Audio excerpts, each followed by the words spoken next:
¿Qué pasaría si aquello que tocas todos los días, aquello que descansa sobre tu mesa sin darle importancia, ocultara uno de los secretos más profundos de la creación?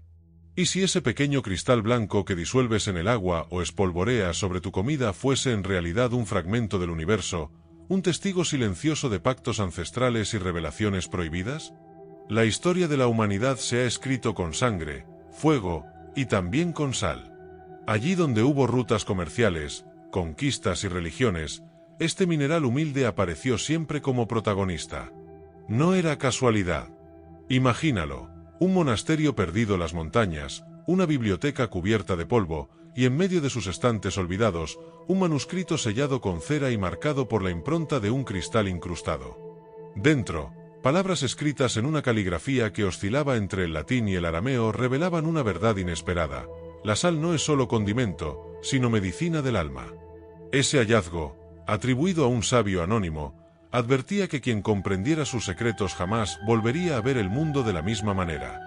La sal fue llamada oro blanco por los romanos, fue símbolo de purificación entre los hebreos, metáfora de perfección en boca de Jesús, y objeto de estudio obsesivo para los alquimistas medievales.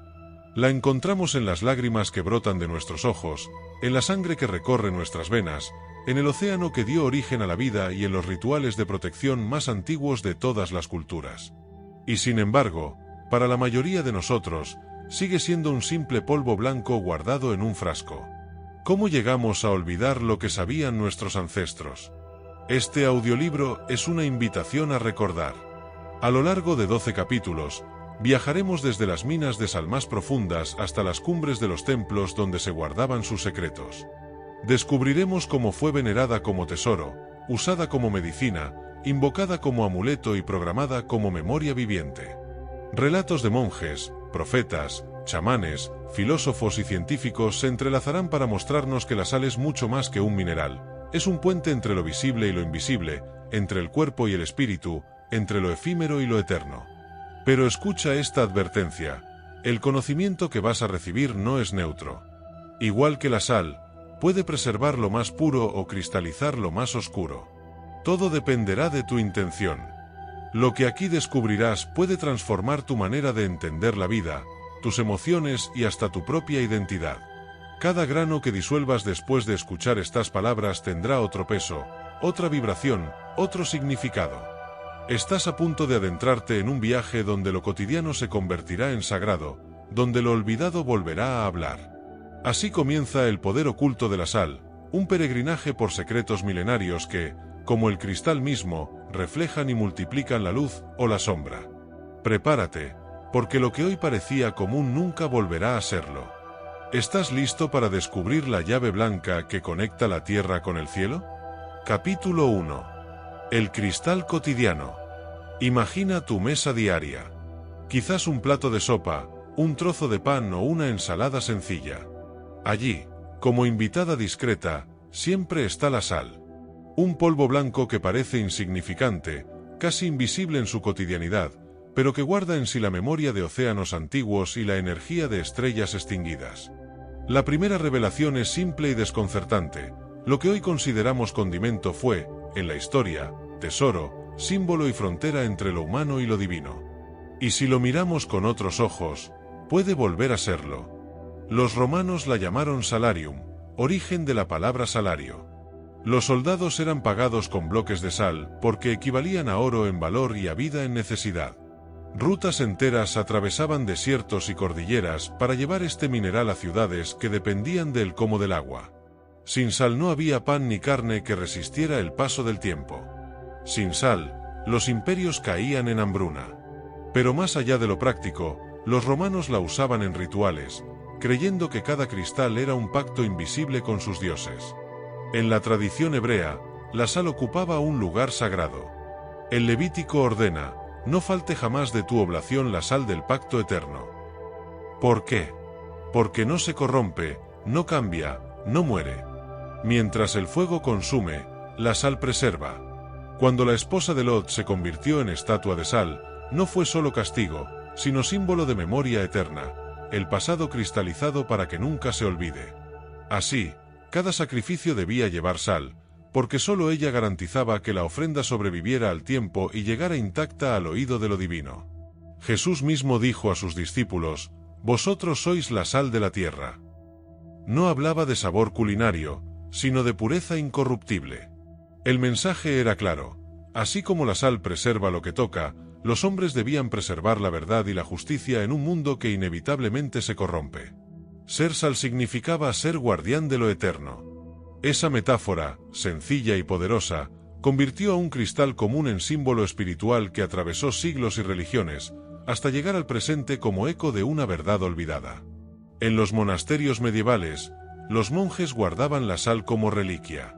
No solo porque servía para conservar alimentos en largas temporadas de ayuno, sino porque la consideraban portadora de geometría sagrada. Creían que cada grano era un microcosmos, una réplica perfecta del orden del universo. Su estructura cristalina, formada de cubos que encajaban como ladrillos invisibles, se interpretaba como reflejo de la armonía divina. Para los alquimistas, la sal era el tercer principio, junto al azufre y el mercurio, el cuerpo incorruptible, lo que perdura cuando todo lo demás cambia. Así llegamos a ti, oyente.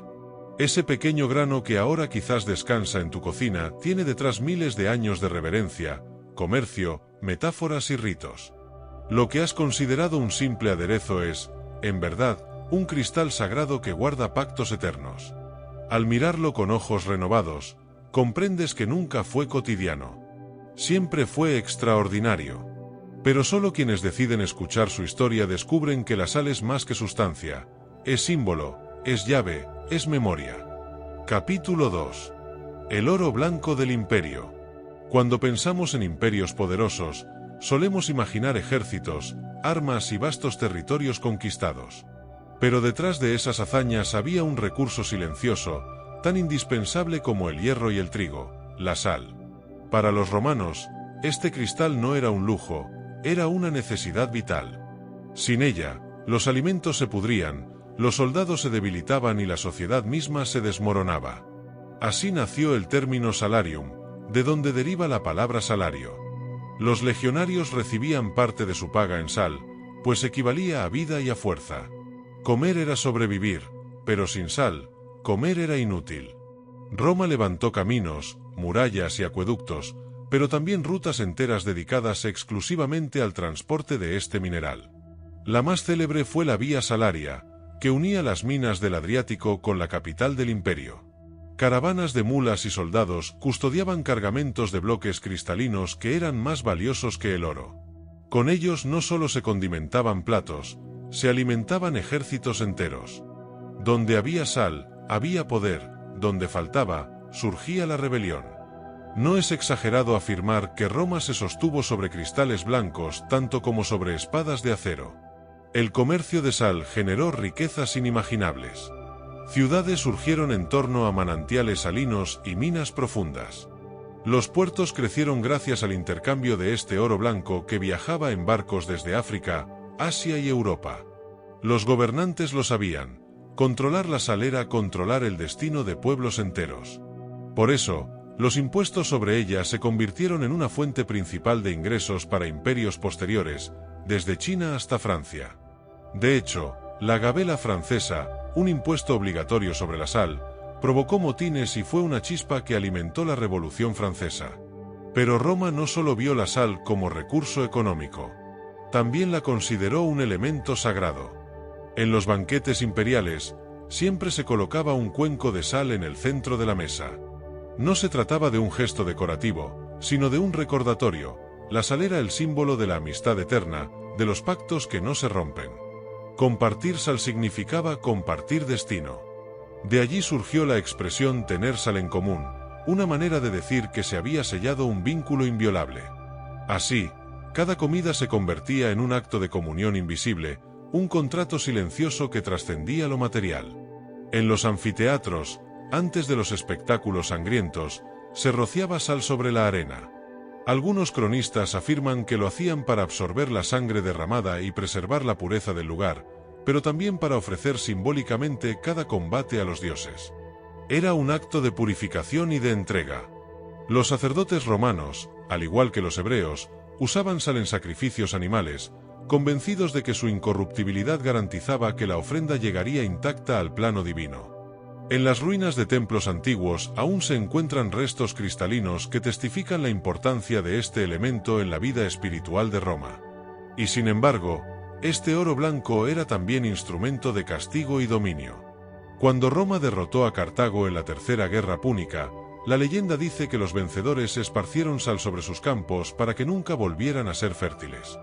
El mensaje era brutal: donde la sal bendice, preserva; donde maldice, destruye. Esa ambivalencia convirtió al mineral en herramienta de poder absoluto. La misma sustancia que aseguraba la vida podía también decretar la muerte de un pueblo entero. Así, Roma no solo utilizaba la sal como alimento, sino como arma silenciosa de control político. Con el paso del tiempo, el eco de ese poder cristalino se extendió por todo el mundo. De Egipto a la India, de China a los Andes, todas las grandes civilizaciones comprendieron que sin sal no había vida, pero con ella había prosperidad, orden y hasta vínculo con lo divino. La historia del Imperio Romano, sostenida en parte por la fuerza de este mineral, es solo un capítulo de un relato mucho más amplio. La humanidad entera ha sido moldeada por la sal. Ese oro blanco no solo construyó imperios, también formó culturas, religiones y mitos que aún palpitan en nuestra memoria. Así, cuando hoy miramos un simple salero, no vemos las rutas polvorientas que unieron continentes, ni las guerras libradas por su control, ni los pactos que se sellaron con ella. Hemos reducido su grandeza a un gesto automático sobre la comida. Pero si escuchamos con atención, cada cristal sigue susurrando historias de ejércitos marchando, ciudades prosperando, templos brillando y pueblos enteros arrodillándose ante su poder. La sal fue, y sigue siendo, el oro blanco del mundo. Capítulo 3. El cuerpo salino. Desde el principio de los tiempos, los sabios observaron que el mar y el ser humano estaban ligados por un lazo invisible. Hoy la ciencia confirma lo que la intuición ancestral ya sabía: la sangre que recorre nuestras venas posee prácticamente la misma proporción de sales que el agua de los océanos primordiales donde nació la vida. Cada gota que late en tu corazón es, en esencia, un pequeño mar en movimiento. Somos océanos caminantes, portando dentro de nosotros la memoria salada de la creación. La sal no es un añadido externo, es parte íntima de nuestro ser. Cuando un niño se forma en el vientre materno, flota durante meses en líquido amniótico cuya composición salina imita la del océano. No es casualidad. Es como si la vida recordara su origen y recreara en cada nacimiento la cuna acuática donde surgieron las primeras criaturas. Nuestros cuerpos son templos de agua salada. Lágrimas, sudor y sangre son pruebas de que llevamos dentro el eco del mar. Cada vez que lloramos, liberamos no solo emociones, sino también la sal sagrada que conecta nuestra experiencia personal con la memoria cósmica del océano eterno.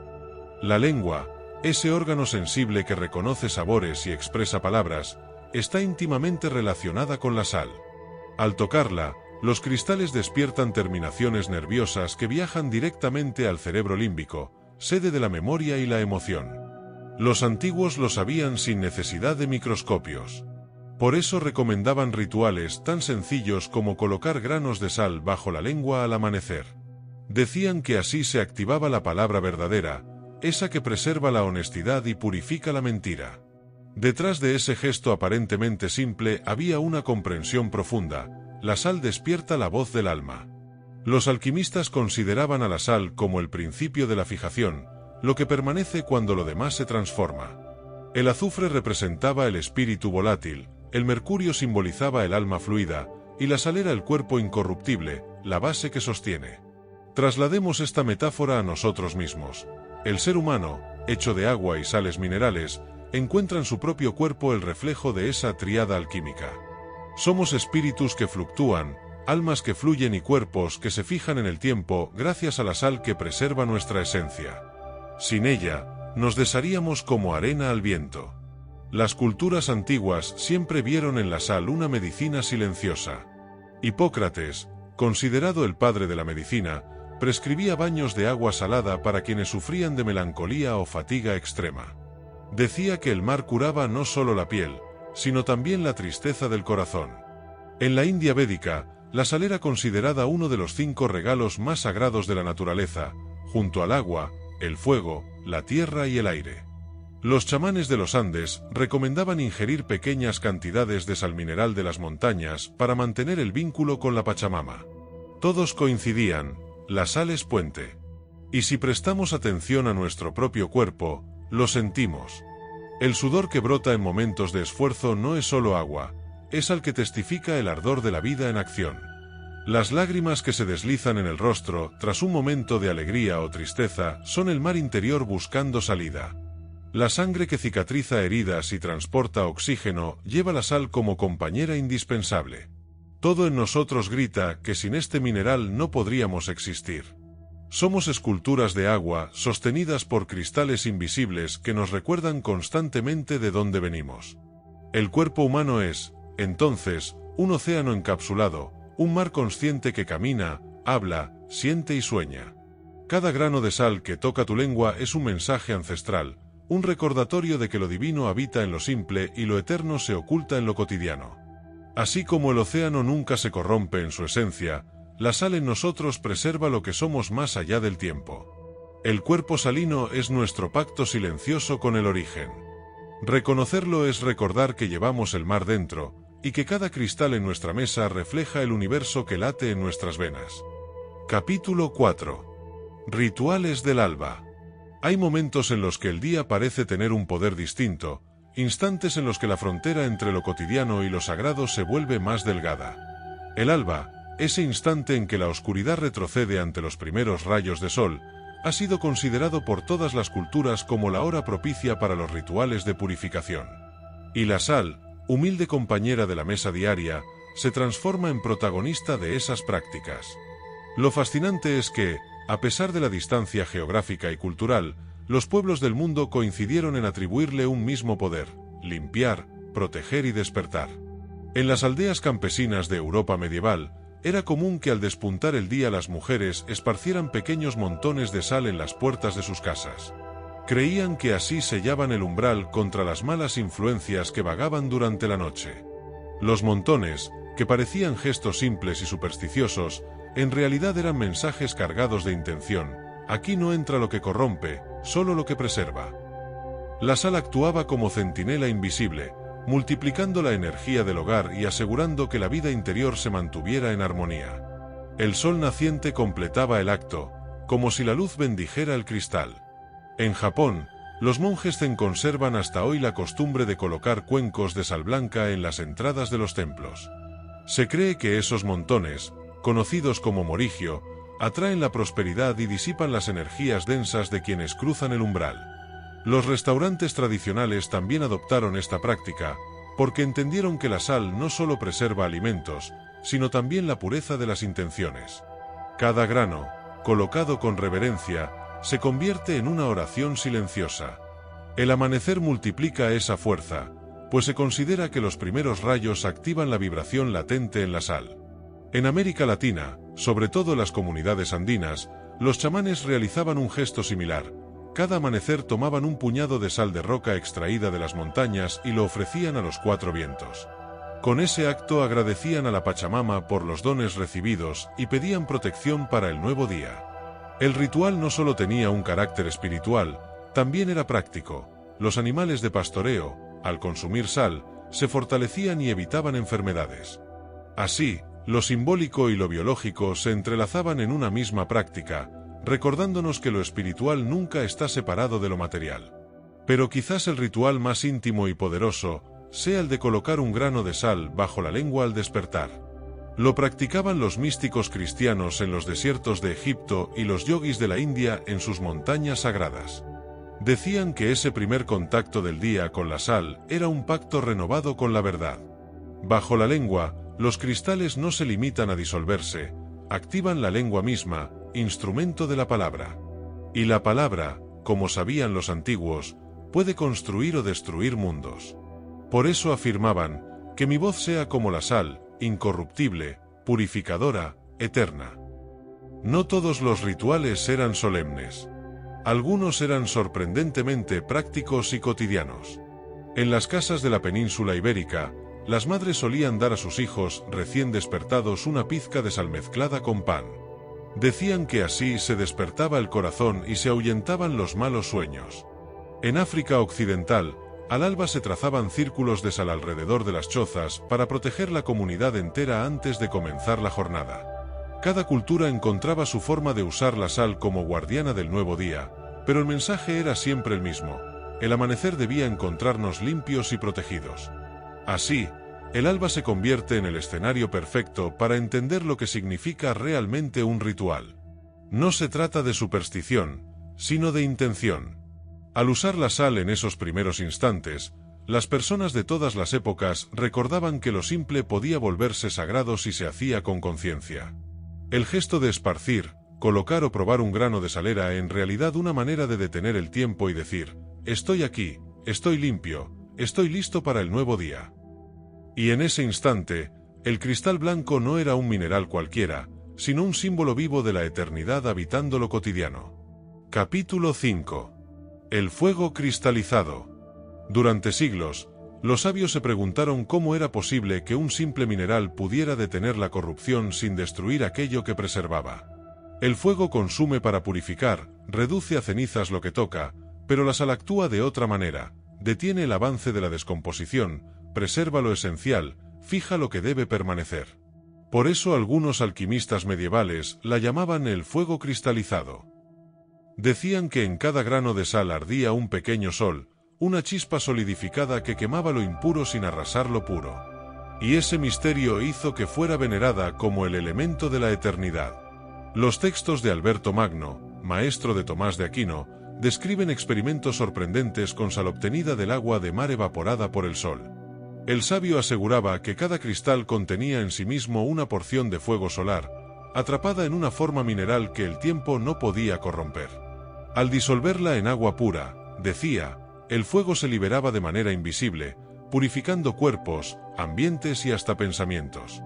Para los monjes que copiaban esos manuscritos, esas palabras eran advertencia y promesa.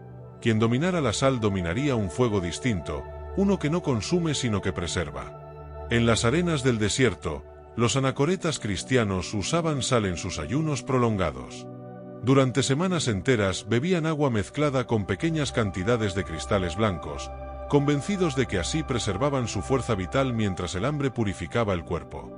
Relatos antiguos cuentan que esos monjes alcanzaban estados de claridad extraordinaria, veían visiones, escuchaban voces interiores y desarrollaban una resistencia que desafiaba toda explicación. El secreto no estaba en el agua ni en la abstinencia, sino en la chispa invisible contenida en la sal. Ese fuego cristalizado sostenía al cuerpo cuando todo lo demás parecía agotarse. También los egipcios habían intuido ese poder. Al embalsamar a sus muertos, no usaban fuego, sino sal. Sabían que la putrefacción era la gran enemiga de la continuidad, y que solo la sal podía detenerla sin destruir la forma física. Creían que de esa manera el alma reconocería su vehículo terrestre en la resurrección. No buscaban conservar un cuerpo por simple vanidad, sino por la certeza de que la sal actuaba como ancla entre la vida y la eternidad. Al cubrir al difunto con capas de cristales, decían que encendían un fuego invisible que lo protegía del olvido. En muchos pueblos, la sal era el remedio inmediato para heridas y llagas. El ardor que provocaba no era interpretado como dolor, sino como señal del fuego sagrado obrando en la carne. «Quema lo corrupto, salva lo sano», repetían los curanderos mientras lavaban heridas con agua salada. Hoy sabemos que esa práctica evitaba infecciones, pero para ellos la explicación iba más allá. Cada cristal era una hoguera microscópica, un sol que descendía a la carne para consumir lo impuro. Y cuando la herida sanaba más rápido de lo esperado, la experiencia confirmaba lo que la tradición había sostenido durante siglos. Pero la sal también exigía respeto. Se decía que, al igual que el fuego, podía bendecir o destruir según la intención de quien la usara. Si se invocaba con odio, cristalizaba el rencor.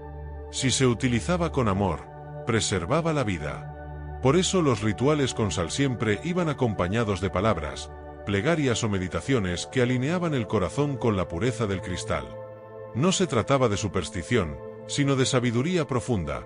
La sal multiplica lo que encuentra, igual que un espejo amplifica la luz.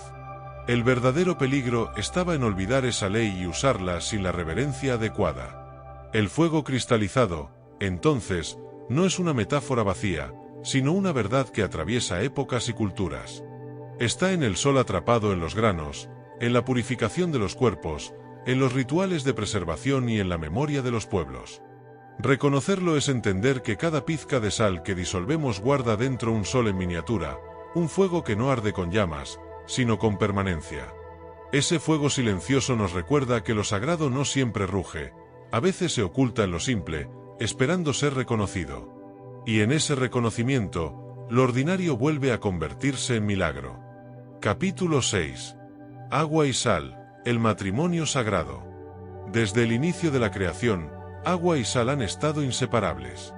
Allí donde se formaron los primeros océanos, cuando la tierra aún era joven y ardiente, la lluvia primitiva cayó sobre rocas incandescentes, disolviendo minerales que dieron nacimiento al mar salado. Fue en esas aguas, impregnadas de cristales invisibles, donde la vida surgió por primera vez. Cada célula, cada organismo inicial, aprendió a nacer, crecer y multiplicarse dentro de ese caldo primordial. Por eso, aún hoy, toda forma de vida lleva en su interior el recuerdo de esa unión sagrada, agua y sal conviviendo en perfecto equilibrio. Los sabios antiguos no lo expresaban en términos científicos, pero lo intuían con fuerza. Decían que el mar era la gran madre y la sal, su esencia eterna. Que el agua daba movimiento y fluidez, mientras que la sal ofrecía estructura y permanencia. Juntas creaban la danza perfecta entre lo cambiante y lo incorruptible. Para los pueblos de Mesopotamia, beber agua salada en rituales era una forma de regresar simbólicamente al origen, de sumergirse en el mismo vientre donde la vida fue concebida. Y en sus tablillas de arcilla dejaron constancia de ceremonias en las que el agua y la sal eran ofrecidas a los dioses como la más pura comunión. Los griegos, observadores atentos de la naturaleza, también comprendieron este misterio. Hipócrates recomendaba baños de agua de mar no solo para curar la piel, sino para sanar el espíritu de la melancolía. Decía que el agua salada devolvía al hombre la memoria de lo que era en su estado original. Sumergirse en el mar es recordar, afirmaba. Y cada paciente que regresaba de esos baños con el ánimo renovado confirmaba que la sal en el agua era medicina no solo para el cuerpo, sino también para el alma. Era como si el mar devolviera al hombre la parte de sí mismo que había olvidado. En el Himalaya, lejos de cualquier océano, los yogis descubrieron que los manantiales cargados de sal mineral poseían un poder semejante. Bebían ese agua cristalina mezclada con sal rosa para equilibrar sus energías internas. Decían que la mezcla reproducía la salinidad del líquido amniótico y que al ingerirla, el cuerpo recordaba la serenidad del vientre materno. No era solo hidratación, era una experiencia de retorno, un puente entre el presente y el origen. Los relatos de esos yogis hablan de estados de conciencia expandida y visiones de claridad alcanzadas tras simples sorbos de esa agua sagrada. Los monjes coptos del desierto egipcio también guardaban prácticas similares. Mezclaban agua de manantial con sal del Mar Rojo y la bebían durante sus retiros de 40 días. El resultado, según sus crónicas, era la aparición de sueños lúcidos, visiones y una resistencia física casi sobrehumana. Decían que era el fuego blanco del agua salada, una energía que atravesaba cada célula y la llenaba de luz. Aquellos monjes estaban convencidos de que la unión de agua y sal no era un simple remedio, sino un sacramento, un pacto que reavivaba la chispa divina dormida en el ser humano. Lo fascinante es que, en diferentes culturas y tiempos, la conclusión siempre fue la misma: donde se unen agua y sal, la vida se renueva. No solo porque preserva la carne y limpia heridas, sino porque despierta memorias profundas y conecta al ser con lo eterno. Cuando bebemos agua con sal, consciente y reverentemente, no estamos simplemente hidratándonos. Estamos repitiendo un gesto cósmico, imitando la alquimia primordial donde surgió la vida. Cada sorbo es un recordatorio de que seguimos siendo océanos en movimiento, fragmentos del mar original caminando bajo la forma humana. Así, el matrimonio de agua y sal se revela como uno de los símbolos más poderosos de la creación. La fluidez del agua y la permanencia de la sal se abrazan en un pacto eterno que sostiene la vida y despierta la memoria. Reconocerlo es volver a sentir que no estamos separados de la naturaleza, que en nuestro interior vibra el mismo océano que dio origen a todo. Cada vez que el agua toca la sal, se renueva el acto de la creación. Y cada vez que un grano se disuelve en el líquido, se abre un puente hacia lo eterno. Ese es el matrimonio sagrado, la unión de lo que fluye y lo que permanece. Capítulo 7. Lágrimas sagradas. Hay un océano secreto que vive dentro de cada ser humano. No lo vemos, pero lo sentimos cuando la emoción rompe los diques de la voluntad y se desliza en forma de lágrimas. Ese líquido transparente que brota de nuestros ojos es, en realidad, un mar en miniatura, cargado de sales que cuentan la historia de nuestro origen. Cada lágrima que derramamos guarda la misma proporción mineral que el agua de los océanos primordiales. No lloramos solo agua, lloramos memoria, lloramos conexión, lloramos la sustancia misma con la que fuimos creados. Por eso, las lágrimas siempre han sido vistas como mensajeras del alma. En los textos místicos de San Juan de la Cruz se habla de las lágrimas de fuego, aquellas que nacen durante los éxtasis espirituales. No eran lágrimas de dolor, sino de comunión con lo divino. Se decía que tenían poder de sanar enfermedades con solo rozar la piel. Algo semejante relataban los monjes tibetanos, quienes practicaban la meditación del llanto sagrado. Se concentraban en la compasión universal hasta que el corazón se desbordaba y los ojos liberaban agua salada, no por tristeza personal, sino como expresión pura del amor divino. Esas lágrimas eran consideradas un sacramento, lavaban karmas, limpiaban destinos, renovaban la energía de todo aquel que las recibía. La ciencia moderna ha descubierto que no todas las lágrimas son iguales. Las de dolor contienen más hormonas relacionadas con el estrés, las de alegría, otros componentes que liberan endorfinas, las de irritación, simples defensas físicas. Los antiguos no conocían estas explicaciones químicas, pero sí intuían la diferencia vibracional entre unas y otras. Decían que había lágrimas que liberaban tristeza, otras que liberaban gratitud y otras que eran como plegarias líquidas. Cada una cumplía una función en el cuerpo y en el alma. Así, llorar nunca fue signo de debilidad, sino de purificación, un mecanismo perfecto para mantener el equilibrio interno. En los pueblos del Mediterráneo se conservaba la costumbre de guardar lágrimas en pequeños frascos de vidrio llamados lacrimatorios. No se trataba de objetos sentimentales, sino de auténticos amuletos. Se creía que esas lágrimas capturaban la esencia de la persona que las había derramado y que podían ser usadas en rituales de sanación o memoria. En tiempos de guerra, las mujeres entregaban a los soldados frascos con sus lágrimas para que éstos llevaran consigo la fuerza de sus hogares. Cada gota salada era vista como un vínculo, una extensión del alma que acompañaba al ausente y lo protegía en la distancia. Pero quizá lo más conmovedor es la experiencia personal de quienes, tras años de dolor, vuelven a llorar. Hay personas que creen haber perdido para siempre la capacidad de derramar lágrimas. Su alma, herida o endurecida, parece haber sellado las compuertas del océano interior. Y sin embargo, cuando finalmente logran llorar, sienten que renacen. Es como si una carga acumulada durante años se liberara en minutos. El llanto auténtico, acompañado de sal, no destruye, reconstruye. No debilita, fortalece. Cada lágrima que toca la piel lleva consigo toxinas emocionales que se transforman en libertad, como si el cuerpo mismo supiera cuando ha llegado la hora de sanar. Así entendemos por qué las lágrimas han sido llamadas el bautismo del alma. Son agua y sal, elementos primordiales, emergiendo desde dentro para lavar lo invisible. Al llorar, participamos de un ritual natural que nos conecta con el mar original, con la matriz de la vida. No importa si son lágrimas de tristeza, de alegría, de compasión o de revelación mística, todas cumplen la función de limpiar, liberar y recordar. Cuando permitimos que fluyan, el alma respira y se aligera.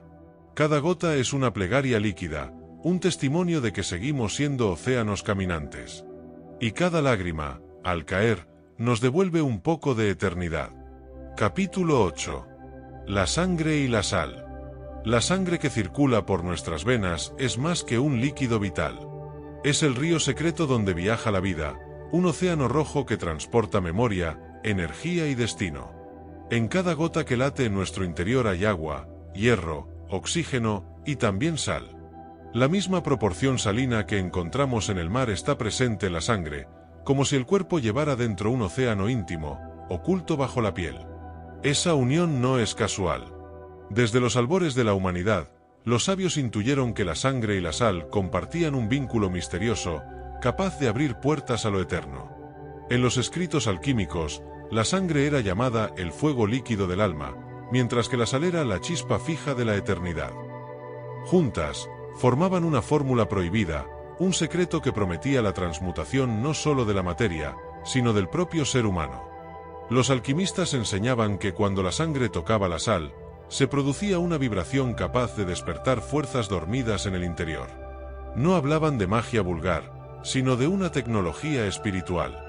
La mezcla de esos dos elementos era considerada un sacramento peligroso, porque podía elevar o condenar, dependiendo de la intención de quien lo practicara. Los templarios, guardianes de misterios que trascendían las cruzadas, realizaban en sus círculos más secretos lo que llamaban el pacto blanco y rojo. Una gota de sangre, mezclada con sal del mar muerto, era sellada en un medallón de plata que colgaba sobre el corazón. Creían que esa combinación los protegía en batalla, no solo físicamente, sino espiritualmente. Crónicas árabes de la época narran casos de templarios que sobrevivieron a heridas mortales, como si su sangre tuviera propiedades regenerativas imposibles de explicar. Para ellos, no era un milagro, sino la consecuencia de un pacto consciente entre la vida y la eternidad. En Montserrat, monasterio catalán envuelto en leyendas, se cuentan historias de monjes que practicaban discretamente rituales con su propia sangre y sal pura. El hermano Anselmo, según los archivos ocultos, vivió hasta más de 90 años con la vitalidad de un hombre joven. Su secreto era sencillo pero solemne. Cada luna llena mezclaba una gota de su sangre con un grano de sal marina en agua bendita y la bebía mientras recitaba oraciones. Decía que ese acto renovaba sus células, fortalecía su espíritu y sellaba su compromiso con lo divino. Para él, no era magia, sino ciencia espiritual aplicada. La tradición hebrea también refleja este vínculo. En los sacrificios descritos en el Levítico, se ordenaba que nunca faltara la sal en las ofrendas de sangre.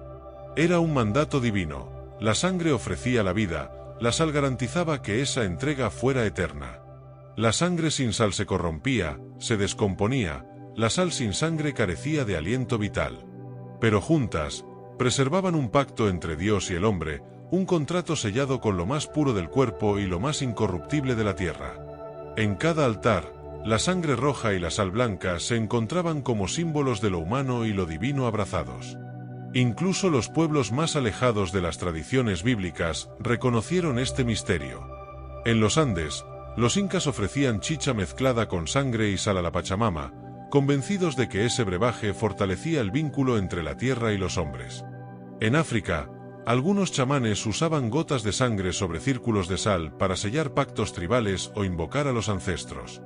En Japón, relatos antiguos mencionan guerreros que curaban heridas graves aplicando sobre ellas una mezcla de sal y sangre, creyendo que así se transfería la fuerza del alma al cuerpo enfermo. Cada cultura, con sus propias palabras, hablaba de lo mismo: el matrimonio rojo y blanco era un portal hacia lo sagrado. La advertencia, sin embargo, siempre estuvo presente. Los sabios repetían que jugar con la sangre y la sal era invocar a fuerzas demasiado poderosas para el ego humano. Usados con intención pura, estos elementos podían sanar, proteger y revelar. Usados con ambición o venganza, podían cristalizar odios, multiplicar enfermedades y atar al alma a cadenas invisibles que perduraban más allá de una vida. La sangre y la sal amplifican lo que encuentran. Si hay amor, preservan el amor; si hay odio, perpetúan el odio. Por eso, este conocimiento fue celosamente guardado y transmitido solo a quienes se consideraban preparados. Al final, comprender el vínculo entre sangre y sal es comprendernos a nosotros mismos. Nuestro cuerpo, hecho de agua salada, late con un océano rojo que recuerda su origen cósmico. Cada herida que sangra nos recuerda que somos mares encarnados. Cada lágrima salada que cae de nuestros ojos repite la misma verdad. La sal preserva lo eterno, la sangre transporta la vida. Juntas nos revelan que no somos solo materia, sino historia viva, chispa divina encarnada en cristal y fuego líquido. Y en esa unión comprendemos que lo humano y lo eterno no están separados, laten juntos en nuestras venas. Capítulo 9. Guardianes invisibles. Desde las primeras aldeas humanas hasta los templos más grandiosos, la sal ha sido vista como un guardián silencioso, un muro invisible capaz de contener aquello que los ojos no ven pero el alma percibe. No es casualidad que, en culturas distantes y sin contacto aparente, se repitiera el mismo gesto: rodear un espacio con sal para hacerlo sagrado, trazar un círculo blanco que separara lo seguro de lo hostil, lo puro de lo corrupto. Cada cristal era considerado un soldado, un centinela firme que no dormía, un fragmento de eternidad colocado en la frontera del mundo humano. En la Edad Media, los exorcistas católicos jamás iniciaban un ritual sin antes dibujar un círculo de sal bendita alrededor de la persona poseída. No lo hacían por superstición, sino por experiencia. Habían comprobado que la sal detenía los avances de entidades invisibles, que parecía erigir un muro de luz imposible de atravesar. El cardenal Belfort, en el siglo XIV, documentó más de 300 casos en los que un doble círculo de sal, uno interior y otro exterior, aseguraba la liberación del atormentado. Para ellos, la sal era más poderosa que cualquier cadena de hierro, porque encadenaba lo intangible. En las tradiciones africanas, los curanderos mapuches de Chile o los chamanes de Siberia compartían una visión semejante. En las casas donde se percibía enfermedad espiritual o presencia oscura, se colocaba un puñado de sal en cada esquina. El efecto era inmediato. El aire se volvía más ligero, el ambiente más respirable, los sueños menos pesados. Se creía que la sal absorbía la energía enferma y la neutralizaba.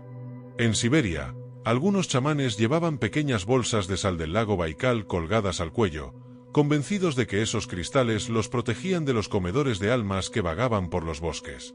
Los japoneses, guardianes de antiguas tradiciones, conservan hasta hoy el shiomamori, pequeños paquetes de sal marina consagrada que se venden en los templos como amuletos de protección.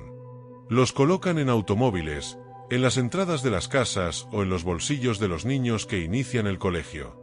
La idea es la misma: la sal vigila, repele, cuida. Y en los rituales sintoístas, antes de cada ceremonia, se purifican los espacios esparciendo montículos de sal en el suelo. Allí, lo visible y lo invisible conviven en armonía gracias a ese guardián cristalino que no necesita armas, solo su propia pureza. Pero quizá el símbolo más poderoso sea el círculo de sal. En Europa, en América, en Asia, los relatos coinciden: quien traza un círculo de sal a su alrededor queda protegido. Es un muro intangible que ninguna sombra puede atravesar. Los cuentos de brujas, demonios o espíritus hostiles siempre repiten la misma escena. El viajero asustado dibuja un círculo blanco, y en ese espacio descansa hasta que amanece. No importa si se trata de una tradición cristiana, pagana o chamánica, el círculo de sal es un arquetipo universal de defensa. Un recordatorio de que lo sagrado puede ser invocado con un gesto simple. Este poder protector también se extendió a lo cotidiano. En muchas aldeas de Europa, cuando alguien se mudaba a una nueva casa, lo primero que hacía era caminar en círculo esparciendo sal en cada habitación. Se decía que así se expulsaban las memorias oscuras del lugar y se invitaba a la prosperidad.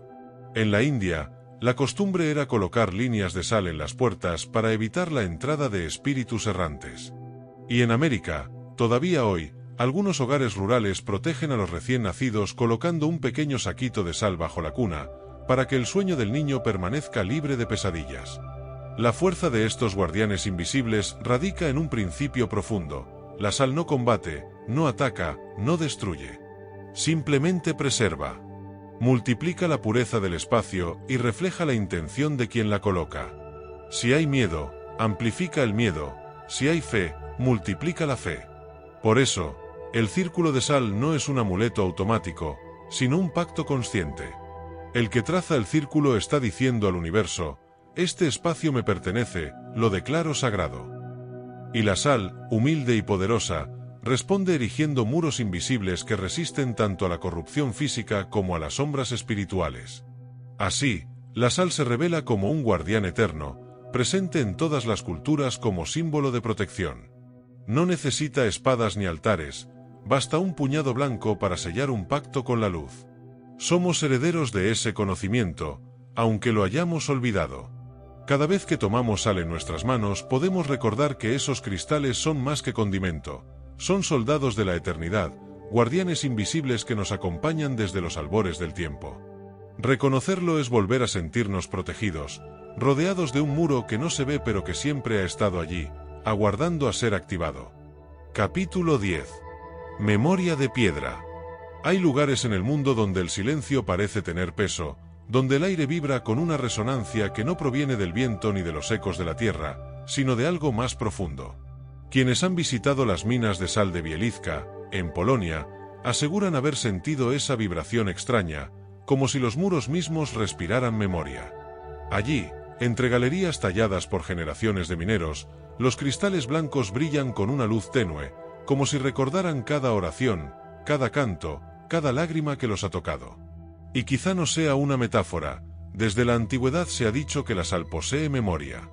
Los alquimistas del Renacimiento lo afirmaban con insistencia. Cada cristal de sal guarda una impronta invisible, una huella vibracional de aquello con lo que ha estado en contacto. La sal escucha, la sal recuerda, la sal repite, escribían en sus grimorios secretos. En laboratorios ocultos, algunos dejaban recipientes de sal expuestos durante meses a la lectura de textos sagrados, convencidos de que la vibración de las palabras quedaba impresa en la estructura cristalina. Después, bastaba disolver un poco de esa sal en agua y beberla para sentir, según ellos, un despertar súbito de comprensión. Era como beber conocimiento convertido en líquido. Los druidas celtas desarrollaron prácticas similares. En sus rituales más íntimos colocaban cristales de sal bajo la lengua de moribundos para capturar sus últimas palabras, sus pensamientos finales, su legado invisible. Esa sal, convertida en testimonio, se conservaba en círculos sagrados y se consultaba como oráculo en momentos de crisis. Se decía que, al disolverla en agua, los sacerdotes podían escuchar voces de ancestros que guiaban sus decisiones. Para ellos, cada cristal era como una biblioteca diminuta, una piedra viva que contenía el eco de lo humano y lo divino entrelazados en vibración. En el Tíbet, algunos monasterios practicaban la creación de sal de oración. Monjes dedicaban décadas a meditar sosteniendo cristales de sal en las manos, repitiendo mantras sin cesar. Con el tiempo, esos cristales se saturaban de vibración espiritual. Una sola pizca, disuelta en té, inducía a estados de meditación profunda incluso a personas sin entrenamiento. Lo que los científicos modernos llaman efecto placebo, los lamas lo describían como una transferencia de memoria energética.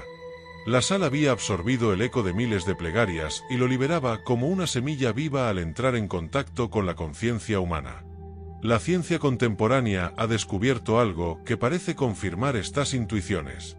Los cristales, en su estructura geométrica perfecta, son capaces de almacenar información vibracional. Experimentos con sal expuesta a música, palabras o intenciones han mostrado que, bajo ciertos procesos, la cristalización posterior refleja patrones distintos según la vibración recibida. Aunque la comunidad científica sigue discutiendo estas afirmaciones, lo cierto es que la idea de la sal como disco duro de la naturaleza resuena con fuerza. Cada grano, por diminuto que parezca, podría ser un archivo microscópico de la historia del universo, aguardando a ser leído. Lo más fascinante es que no solo guarda, también amplifica. Las tradiciones coinciden en que la sal no se limita a almacenar información, sino que la potencia. Un pensamiento noble depositado en ella se convierte en corriente luminosa que se expande. Una emoción oscura, en cambio, también puede multiplicarse y cristalizarse. De allí las advertencias. La sal debe ser programada con pureza de corazón. Los maestros antiguos insistían en que solo quienes mantenían la mente clara y el espíritu limpio podían trabajar con ella, porque lo que se imprimiera en el cristal crecería como semilla eterna. La memoria de la sal nos confronta con un espejo incómodo. Lo que pensamos, lo que sentimos, lo que decimos, no se pierde nunca. Todo deja huella, todo se cristaliza en alguna parte. Al tomar en la mano un puñado de sal, podemos imaginar millones de pequeñas piedras que guardan cantos, plegarias, llantos, risas de quienes nos precedieron. Quizá por eso, cuando acercamos la sal a la boca, sentimos algo indescriptible, un eco antiguo, un sabor que no es solo químico, sino espiritual. Es el sabor de la memoria, el testimonio de que lo simple es, en verdad, un archivo eterno de lo sagrado. Capítulo 11. La sal oscura. No toda sal es blanca y brillante como la nieve. En las profundidades de la Tierra, allí donde el fuego volcánico se encuentra con el agua oceánica, nace otra forma de cristal, la sal oscura. Sus tonos van del gris profundo al negro absoluto, cargados de minerales que le otorgan un carácter distinto, casi inquietante. Para muchas culturas, este mineral no era simplemente una variante exótica, sino la puerta a un poder transformador y peligroso. Donde la sal blanca preserva y purifica, la sal negra disuelve y renueva. No se limita a conservar lo que existe, obliga a morir a lo viejo para que lo nuevo pueda nacer. En Hawái, los kaunas, los sabios y sanadores ancestrales, usaban la sal negra obtenida en las playas volcánicas del Kilauea, donde las olas rompen sobre la lava enfriada. Para ellos, ese mineral era hijo de dos elementos primordiales, el fuego de la tierra y el agua del océano. Al ingerirlo o usarlo en rituales, se decía que uno atravesaba una muerte mística, el ego se quebraba, los miedos emergían y las falsas identidades se deshacían como cenizas. Solo quien lograba sostener la experiencia podía renacer con una visión más clara de su destino. Era un camino de valentía, porque no todos regresaban de ese viaje interior sin heridas. Los alquimistas europeos identificaban este proceso con el nigredo, la primera etapa de la gran obra. La materia prima debía pasar por la descomposición total antes de transmutar en oro espiritual. Usaban cenizas de plantas quemadas en eclipses, mezcladas con sal negra, para simbolizar esa putrefacción necesaria. El laboratorio no era solo físico, era el alma del practicante la que debía atravesar oscuridad absoluta. Allí, en el crisol interno, todo lo impuro se descomponía, toda máscara se caía. Solo entonces, en la negrura, podía comenzar la verdadera transformación. La sal negra era la maestra implacable de ese descenso. En los manuscritos gnósticos hallados en Nag Hammadi, aparecen referencias a los comulgantes de la sal oscura. Estos iniciados realizaban ayunos en cuevas, consumiendo únicamente agua con pizcas de sal negra, hasta entrar en estados de conciencia donde confrontaban sus sombras más profundas. Se decía que allí podían ver sus vidas pasadas, reconocer las cadenas kármicas que arrastraban e incluso cortar lazos ancestrales de dolor y repetición. El precio era alto, enfrentarse cara a cara con aquello que siempre habían evitado. Pero la recompensa era mayor, la liberación de patrones que los habían aprisionado durante generaciones. Relatos similares aparecen en África y en la India. En algunas regiones del Ganges se utilizaba la Kala Namak, una sal negra de origen volcánico, en rituales funerarios y de purificación extrema. Los sacerdotes la ofrecían al fuego junto con mantras de disolución, convencidos de que esa sustancia ayudaba a las almas a desprenderse de apegos terrenales y avanzar hacia planos más sutiles. En África Occidental, chamanes mezclaban sal negra con carbón para realizar limpiezas de aldeas enteras, expulsando lo que llamaban el polvo de los muertos, energías estancadas que enfermaban tanto a cuerpos como a comunidades. Sin embargo, todos los testimonios coinciden en una advertencia: la sal negra no perdona el descuido. No se la puede usar como se usa la sal blanca. Su poder de disolver no distingue entre lo que estorba y lo que es esencial, a menos que la intención esté clara y el corazón preparado. Quienes se acercaban a ella sin respeto corrían el riesgo de perder más de lo que ganaban. Relaciones que se quebraban de forma irreversible, recuerdos que se fragmentaban en la memoria, identidades que se desmoronaban hasta el vacío.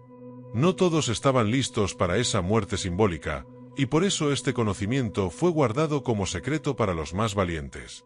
La experiencia de la sal oscura puede describirse como entrar en el útero de la tierra, un lugar sin luz donde todo lo viejo se descompone.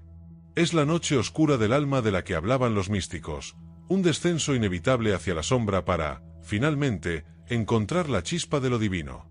En ese útero volcánico, la identidad se quiebra, los traumas emergen, los miedos se cristalizan para luego disolverse. Al salir de esa experiencia, uno no vuelve a ser el mismo. Es como atravesar la muerte en vida, una ceremonia de disolución que abre la puerta a un renacimiento auténtico. La sal oscura, entonces, no es enemiga. Es maestra severa. No acaricia, exige. No conserva, transforma. No adorna, desnuda. Quien decide caminar su sendero debe hacerlo con valentía y humildad, sabiendo que se enfrentará a lo más temido de sí mismo. Pero al final del proceso, Quienes han sobrevivido al crisol regresan con una fuerza nueva, una claridad inédita y un corazón renovado.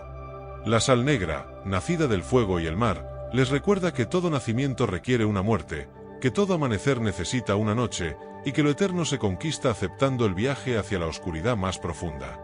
Capítulo 12. El sello eterno. Toda tradición iniciática guarda un misterio final, un conocimiento reservado solo para quienes han recorrido el camino completo. En el viaje de la sal, ese misterio recibe un nombre solemne: el sello eterno. No se trata de un ritual más, ni de una práctica de protección o sanación, sino del acto supremo en el que el cuerpo y el alma sellan un pacto de continuidad. El sello eterno es la boda secreta entre lo mortal y lo inmortal, un compromiso que transforma al ser humano en cristal consciente, en vehículo capaz de atravesar la muerte sin perder la memoria de sí mismo. Los relatos más antiguos provienen del Himalaya, donde se dice que en cuevas de sal rosa, escondidas a gran altitud, los maestros inmortales guardaban un pozo con una sustancia llamada sal primordial. Según las leyendas tibetanas, una sola gota de esa sustancia bastaba para impregnar el cuerpo con una vibración imposible de corromper. Los testigos afirmaban que quienes habían bebido de aquel pozo no solo rejuvenecían, sino que desarrollaban percepciones extraordinarias, recordar vidas pasadas, comunicarse con los elementos, sanar heridas con un toque. Lo importante no era el poder, sino la certeza interior de que la muerte ya no podía borrar la conciencia. En los archivos secretos del Vaticano se encuentran referencias a santos cuyos cuerpos permanecieron incorruptos después de la muerte. Durante siglos se atribuyó ese fenómeno a milagros divinos, pero algunos textos sugieren otra interpretación: aquellos santos habían aprendido a impregnar su carne con sal consciente. Santa Teresa de Ávila describía en sus escritos místicos un sabor salado de Dios que dejaba en su cuerpo una sensación de eternidad. San Francisco de Asís hablaba de una dulzura salina en sus visiones. Quizás estas metáforas eran pistas veladas de un conocimiento que nunca se reveló abiertamente al pueblo, pero que circulaba en los círculos más íntimos. Los alquimistas también lo perseguían con pasión. A esa sustancia la llamaban sal eternitatis, la sal de la eternidad. Aseguraban que no era un polvo físico, sino un estado de vibración que podía alcanzarse a través de la unión de diferentes sales en un momento cósmico preciso. Mezclaban sal marina, sal de roca, sal del Himalaya y hasta la temida sal negra, convencidos de que la combinación, sellada con oración y conciencia, producía un efecto irreversible en el cuerpo y en el alma. El iniciado que atravesaba ese proceso sentía que cada célula de su ser comenzaba a cristalizar en una estructura nueva, incorruptible, capaz de sostener la memoria del espíritu a través de encarnaciones. Pero el sello eterno no era un acto rápido. Requería preparación larga y paciente, ayunos, purificaciones, meditaciones y renuncias. Los maestros advertían que nadie debía buscarlo por curiosidad o vanidad, porque el proceso transformaba radicalmente la vida. Quien lo sellaba ya no podía volver atrás. Relaciones caducas, hábitos destructivos, mentiras toleradas, todo se desmoronaba. La persona quedaba desnuda ante sí misma y ante lo eterno. Era, en cierto sentido, una muerte en vida que permitía renacer con una claridad imposible de describir con palabras. El sello no añadía nada, simplemente revelaba lo que siempre había estado latente en el interior del ser. En muchas culturas, ese pacto se realizaba en momentos cósmicos señalados: solsticios, equinoccios, ciclos lunares. Los tibetanos elegían el solsticio de invierno, cuando la noche más larga daba paso al renacer de la luz. Los egipcios lo vinculaban con la inundación del Nilo, símbolo de muerte y renacimiento. En Occidente, algunos grupos esotéricos practicaban su versión en fechas múltiplos de 7 en la vida de la persona, convencidos de que ese número correspondía a los grandes ciclos del destino humano. En todos los casos, la sal actuaba como testigo y sello, como piedra blanca que fijaba lo que el alma había decidido. El efecto más profundo del sello eterno no era físico, aunque quienes lo recibían hablaban de rejuvenecimiento, de heridas que cicatrizaban con rapidez, de una vitalidad creciente. El verdadero efecto era interior, la certeza de que la muerte ya no podía separar el alma de su propósito. La continuidad de la memoria se activaba, de modo que la persona podía atravesar el umbral final sin olvidar quién era ni qué había aprendido. Era, en palabras de los maestros, convertirse en viajero consciente entre mundos. El cuerpo, impregnado de sal sagrada, se volvía un vehículo transparente, una lámpara que no se apaga ni en la tormenta del tiempo. Lo más fascinante es que quienes sellaban este pacto describían un sentimiento de paz absoluta. No era euforia ni exaltación, sino calma profunda, como un mar sereno después de la tormenta. Decían que ya no tenían miedo de nada, porque habían comprendido que la vida y la muerte eran estaciones de un mismo viaje. Sus miradas se volvían más claras, sus voces más firmes, sus corazones más compasivos. El sello eterno no los convertía en superhumanos, sino en humanos plenos, reconciliados con su origen y su destino. No necesitaban demostrar poder, porque lo único que irradiaban era una certeza serena. El sello eterno, entonces, es la culminación de todo el camino de la sal. Después de aprender su poder protector, purificador, sanador y transformador, llega la comprensión final. La sal no solo toca el cuerpo, sino que lo convierte en memoria viviente de lo divino. Cada célula, cada lágrima, cada gota de sangre se impregna de ese pacto. El ser humano deja de ser pasajero frágil de la existencia y se convierte en guardián consciente de su eternidad. La sal, humilde cristal blanco nacido del mar y del fuego, se revela como llave maestra de lo inmortal. Y quien recibe su sello, ya nunca vuelve a ser el mismo. Epílogo. El eco eterno de la sal. La sal nos acompañó desde antes de que existiéramos como especie. Estuvo en los mares donde se encendió la primera chispa de vida, en el líquido que nos sostuvo en el vientre materno, en la sangre que late en nuestras venas y en las lágrimas que brotan cuando el alma ya no puede callar. Fue tesoro de imperios, moneda de soldados, símbolo de pactos, guardiana de templos, medicina de sabios y secreto de alquimistas. Hoy, cuando parece reducida a un condimento más en nuestras mesas, su eco ancestral sigue vibrando, esperando a ser reconocido por quienes aún buscan lo eterno en lo simple. Cada capítulo de este viaje nos mostró un rostro distinto de este cristal. Aprendimos que es alimento y pacto, fuego solidificado y memoria viva, guardián invisible y espejo del alma. Descubrimos que su poder no radica en la superstición, sino en el misterio profundo de la vida misma, preservar lo esencial, transformar lo impuro, despertar lo dormido. La sal nos recuerda que lo pequeño puede contener lo infinito, que lo cotidiano puede convertirse en símbolo y que lo eterno se esconde en lo que creíamos trivial. Hoy, al mirar un simple grano de sal, ya no lo vemos igual. Vemos un fragmento de mar atrapado en piedra, un cubo microscópico de geometría perfecta, un archivo vivo que guarda la memoria de la creación. Vemos un guardián que protege, una medicina que sana, una llave que abre puertas hacia lo invisible. Comprendemos que cada cristal es un recordatorio de que nuestra vida no está separada de la vida del cosmos, sino entrelazada en el mismo tejido cristalino que sostiene galaxias, océanos y corazones humanos. El verdadero poder de la sal no está en sí misma, sino en lo que despierta en nosotros. Nos enseña que también somos cristales en formación, que dentro de nuestras lágrimas, de nuestra sangre y de nuestras palabras laten memorias antiguas esperando ser purificadas y preservadas. La sal nos invita a ser incorruptibles en un mundo que todo lo corrompe, a ser guardianes de la verdad, a ser como el mar que nunca muere, como el pacto que nunca se rompe, como la chispa que nunca se apaga. Querido oyente, el viaje termina aquí, pero el verdadero camino comienza contigo. La sal está en tu mesa, en tu cuerpo y en tu espíritu. Su eco eterno te acompaña en cada comida, en cada lágrima, en cada latido. Lo que hagas con este conocimiento depende de ti. Puedes seguir viéndola como un simple condimento, o puedes reconocerla como la llave oculta que siempre estuvo a tu lado, esperando que la miraras con ojos nuevos. Que la sal sea, de ahora en adelante, tu recordatorio silencioso de lo eterno. Que en cada cristal veas un espejo de tu alma incorruptible. Y que en cada pizca descubras que lo sagrado nunca estuvo lejos, sino tan cerca como el sabor que ilumina tu lengua y el pacto que palpita en tu corazón. Suscríbete a Universo Audiolibros y activa la campanita para no perderte ninguno de nuestros audiolibros para tu crecimiento personal y espiritual.